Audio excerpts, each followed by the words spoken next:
yeah, the main goal is just to get the compost done and the compost tea started. So by tonight, you'll have compost tea to use. And we could leave tonight, or we could let it brew till tomorrow morning and then leave tomorrow morning.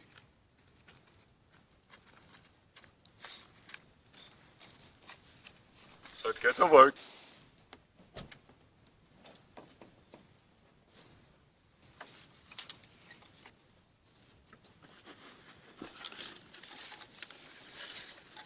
Microorganism collection.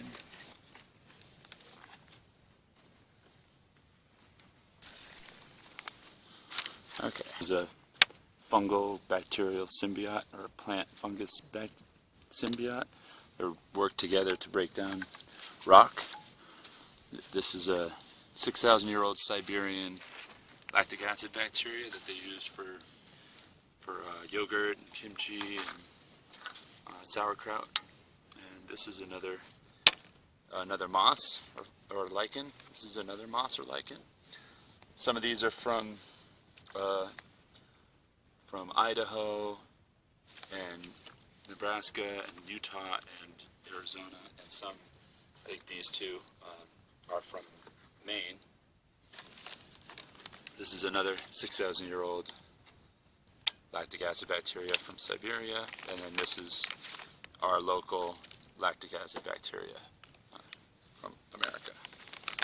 This one, which is the one I use the most, is just collected from the air in water that you've rinsed rice in. So rinse rice with clean water, set it out for about a week, then you mix it with milk, and then the milk curdles, goes bad, which is good, and then you take the solid stuff out, the curds, and you feed it to an animal, or you eat it, or you put it in the compost. And then the whey is the liquid, and then this is the whey mixed with a little molasses, and then this will last 2 or 3 years, and it's lactic acid bacteria. So you collected the bacteria with the rice water, and then you separated out the lactic acid bacteria with the milk. Lactic acid bacteria eats lactic acid, so that becomes the whey. So this is the bacteria you use you inoculate the compost with it, but you also use it to make a water which you drink to inoculate your insides, use on your vaginas, and use on your skin. So this is the stuff that eats poop and pee, and it eats dangerous bacteria. So this is the stuff that keeps you clean and healthy. And my teepee and my tall bike. So, and I still want room to sleep in here. So,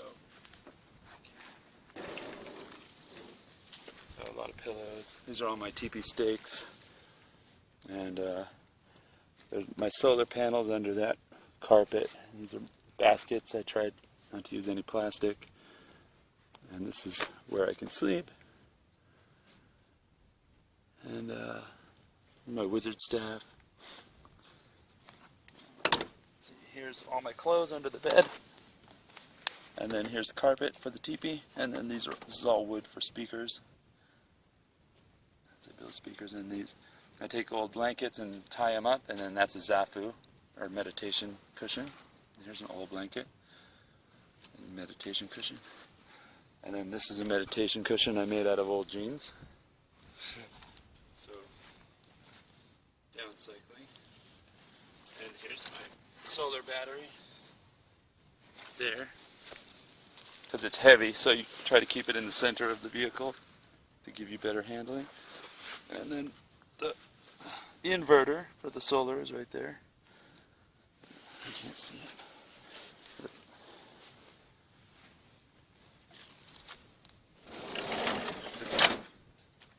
So I'm talking about all these beneficial bacteria and fungus and everything.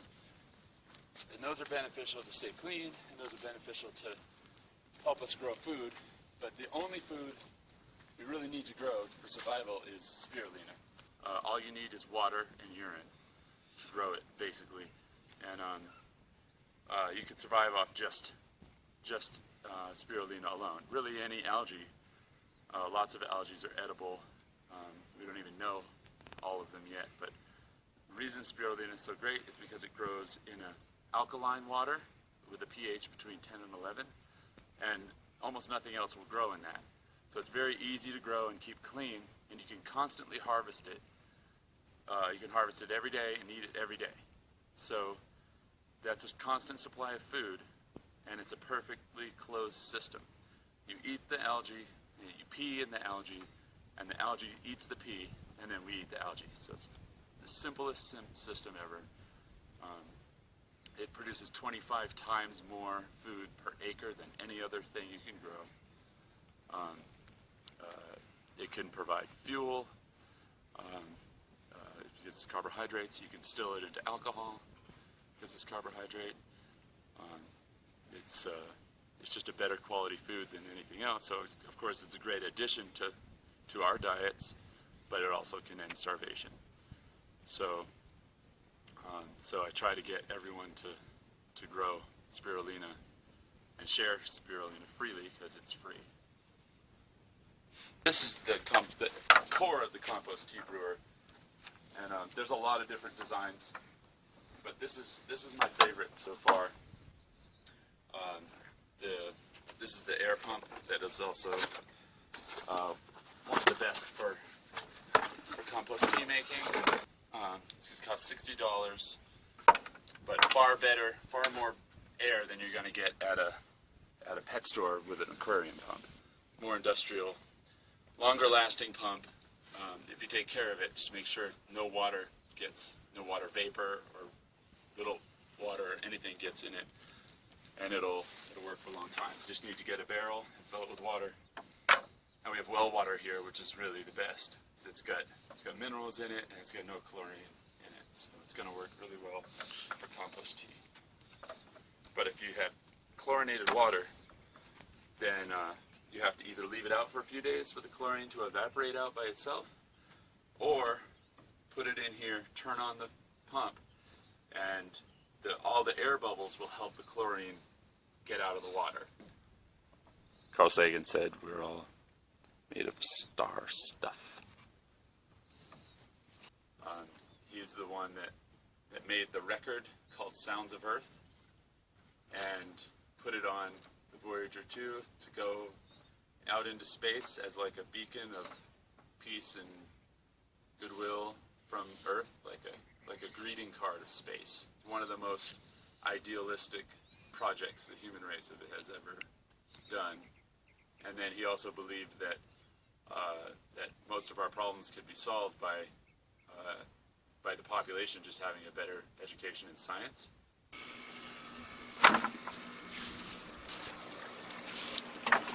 So this foam is good. It's got some weird ingredients this time.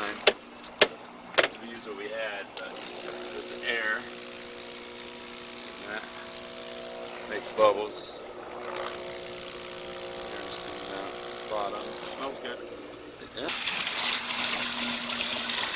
Helps you look at it. And also gives it more turbulence and air. This is microorganisms, fungus and bacteria for the soil.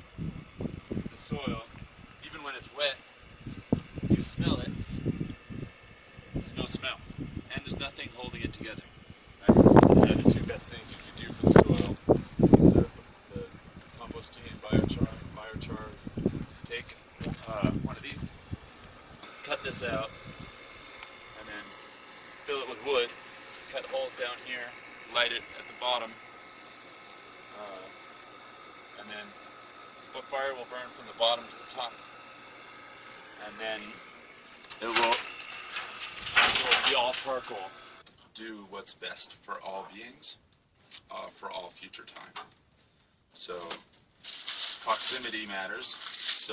So to do what's best for you two right now is the highest ethic, but not at the expense of someone who's 10 feet away, right? Not at the expense of someone who's 1,000 miles away, and not at the expense of someone who's going to be born 1,000,000 years from now. So the highest ethic is to do what's best for all beings of all time, and we put a little priority on the beings that are right next to you.